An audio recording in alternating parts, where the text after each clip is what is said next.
વડોદરામાં સરગરા સમાજ દ્વારા પરંપરાગત ગેર નૃત્ય સાથે હોળી ધૂળેટીની ઉજવણી।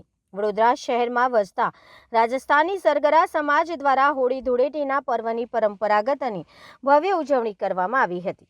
રાજસ્થાનમાં હોળી ધૂળેટી પર્વ વિશેષ મહત્વ આપવામાં આવતું હોય વતનથી દૂર રહેતા સમાજજનોએ પણ પોતાની સંસ્કૃતિને જીવંત રાખતા ગેર નૃત્ય સાથે તહેવારની ઉજવણી કરી હતી।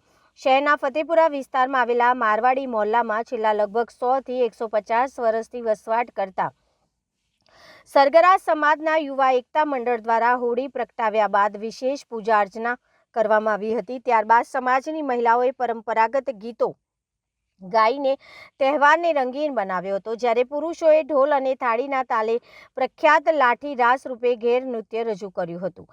હોળી ધૂળેટી પર્વની વિશેષતા એ છે કે સમાજના તમામ વર્ગો એકતાના રંગમાં રંગાઈ જાય છે। અબાલ વૃદ્ધથી લઈને યુવાનો અને નાના બાળકો સુધી સૌએ ઉત્સાહભેર ભાગ લીધો હતો। વતનથી દૂર હોવા છતાં રાજસ્થાની સમાજે પોતાની પરંપરા અને સંસ્કૃતિને જાળવી રાખતા વડોદરામાં અનોખી ઉજવણી કરી હતી। ગેર નૃત્યના તાલ સાથે સમગ્ર વિસ્તાર રંગ ઉત્સવના ઉમંગમાં રંગાઈ ગયો હતો। સરગરા સમાજ છે એ વડોદરામાં લગભગ 100-150 વર્ષથી રહીએ છીએ।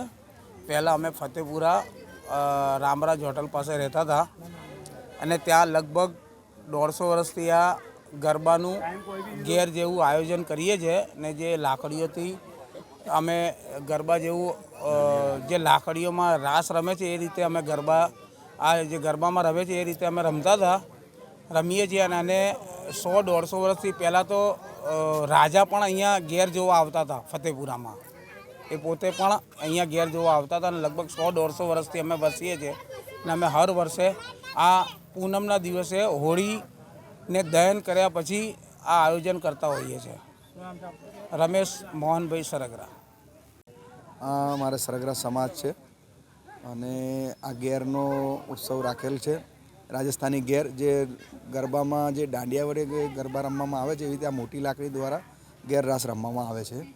એને રાજસ્થાની અમારો પરંપરા પ્રોગ્રામ કહે છે, ગેર ઉત્સવ કહે છે। કોના દ્વારા કરવામાં આવ્યો છે? આ સરગરા સમાજ યુવા એકતા દ્વારા કરવામાં આવ્યો છે। કેટલા વખતથી આયોજન કરવામાં આવે છે? કેટલા વખતથી અહીંયા વસવાટ કરો છો? અમે છેલ્લા 120 વર્ષથી અહીંયા વસવાટ કરીએ છીએ અને અમારા જે વડીલો હતા એ બી આ તહેવારો કરતા હતા। અમે યુવા બી ભેગા થઈને આ તહેવારો કરીએ છીએ, છેલ્લા ખાસા વર્ષથી કરીએ છીએ। આ તહેવાર ખાસ કરીને કયા દિવસે મનાવવામાં આવે છે? આ હોળીના પૂનમના દિવસે જ, હોળી જ્યારે પ્રગટાવે છે તે દિવસે જ અમે આ ઉત્સવ કરીએ છીએ। રાજસ્થાનમાં ખૂબ ધામધૂમથી ઉજવાય છે? રાજસ્થાનમાં અમારે બહુ આ તહેવાર બહુ ધૂમધામથી ઉજવવામાં આવે છે। આજ રોજ કઈ જગ્યાએ ઉજવવામાં આવે છે? હાજી, આજ રોજ કઈ જગ્યાએ ઉજવવામાં આવે છે? આ આપણે ફતેપુરા કારેલી બાગ મારવાડી મોહલ્લા ખાતે કરવામાં આવ્યો છે। શું નામ છે? મારું નામ સરગરા જગદીશ અમૃતલાલ સરગરા। અમારે અહીંયા સરગરા સમાજ છેલ્લા 120 વર્ષથી ગુજરાતમાં વસીએ છીએ અને પરંપરાગત હોળી અમારો રાષ્ટ્ર તહેવાર જેવું છે, તે અમે સાથે મળીને ઉજવીએ છીએ। જે રીતે અહીંયા ગુજરાતમાં ગરબા બે દાંડિયા લઈને રમવામાં આવે છે એ જ રીતે અમારે આ જે રાજસ્થાની નૃત્ય છે ગેર, જે મોટી લાકડીઓ સાથે રમવામાં આવે છે અને તે અમે પરંપરાગત રિસ્પેક્ટેડ ડિસિપ્લિનમાં ઉજવીએ છીએ।